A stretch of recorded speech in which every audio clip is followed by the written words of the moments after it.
সেই দিন ছিল আমাদের বাড়িতে কীর্তন। জ্যৈষ্ঠী মাসে এই কীর্তনটা প্রায় প্রত্যেকের বাড়িতেই হয়। আমাদের বাড়িতেও আয়োজন করা হয়েছিল। আর এই কীর্তনে সেদ্ধ কলাই আর সাথে আমাদের গাছের বেলের শরবত দেওয়া হয়েছিল। খুব ভালোভাবে অনুষ্ঠানটা হলো বাড়িতেই।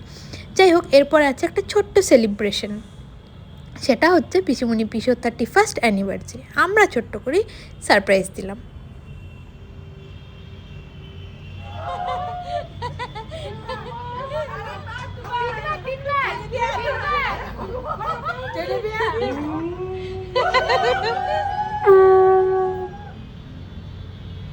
সব মিলিয়ে আজকের সন্ধ্যেটা বেশ ভালোই কাটলো। চলো দেখা হচ্ছে পরের ভিডিওতে, দেখতে থেকো কিন্তু। টাটা।